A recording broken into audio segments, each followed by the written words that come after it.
Thank you very much for watching. Today we're going to be planting the giant sequoia from seed and see how well it grows, and eventually it shall grow into something similar to this that will last hundreds of years. Thanks for watching. So I've just cleaned out my box here, and I think what I'm going to do is just plant them in there, into my sand pit, my magic sand. Although the instructions on here, give it recommendation for cooling, freezing them, initiating the seasonal changes, but I can't really be bothered to do that. So I'm just going to stick them into the sand, my magic sand, and see if we've had any success. Because I'll tell you the reason why. Is last year I had a lot of bonsai seeds, and I planted them, and they did actually sprout in the magic sand.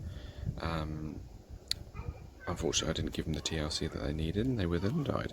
However, I think that there's no reason to believe that these shouldn't. So let's get growing, that's what I say. And why am I whispering? Anyway, here we go.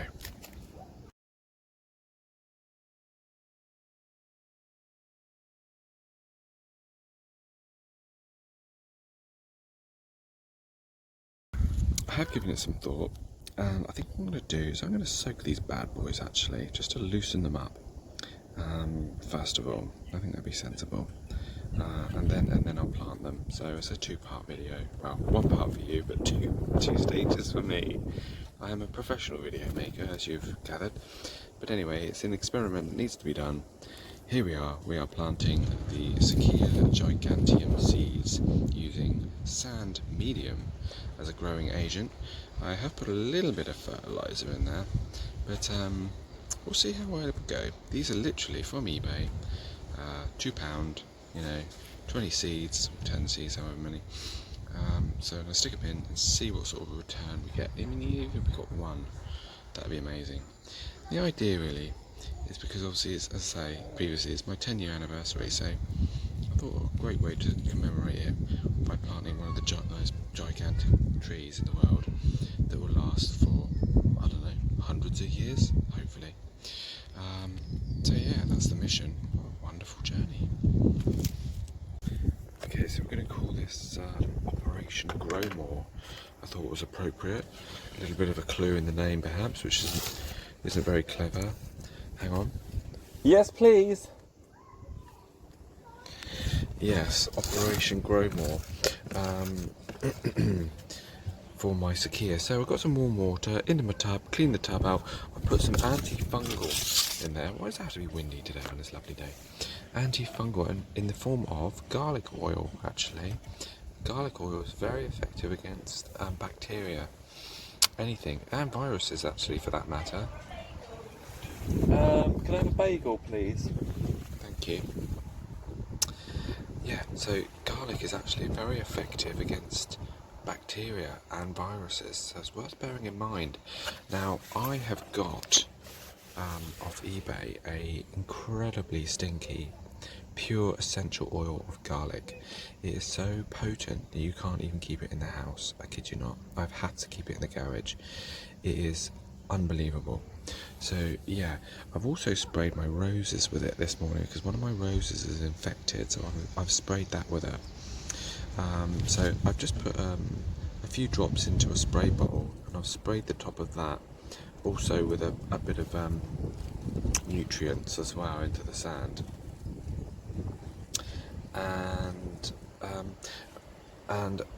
then that will make a good medium. Just sand, a little bit of garlic spray, just to keep the bacteria off, which, to be honest with you, you shouldn't have a problem because sand ultimately doesn't hold the bacteria in it, not like peat, which is why I've experienced success with the sand medium. And I've probably said that loads of times before, but anyway, there you go, again for the record. So I'm going to soak the seeds into here. Unfortunately I can't do it one-handed, so I'm just going to have to empty them in there like that, you see. So yeah, I'll put it back on and give you some more footage in just a second. Thank you all. And so there they are, all in position. They're ready to go. They are fertilising as we speak. Give it 48 hours as per the recommendations, and we'll be popping them in the sand with a light covering. As I already treated the sand though, you shouldn't really need to. But yeah, 48 hours, let them good soak in the UV light of the sun. Having a lovely day today, and the daisies are blooming. My little rose is doing well, and everything's looking very nice and tidy. Tied the rose back this afternoon. She's popped the top back on. Let nature do its thing. Can't wait for that. And yeah, thank you very much for watching. Garden's looking beautiful. I love this time of year. Such good fun to get in the garden and start pottering around, doing the things that you want to do. Everything is just looking so wonderful, it really is. They're so pretty, everything is so lovely. Okay, well, thanks for watching again, and see you soon.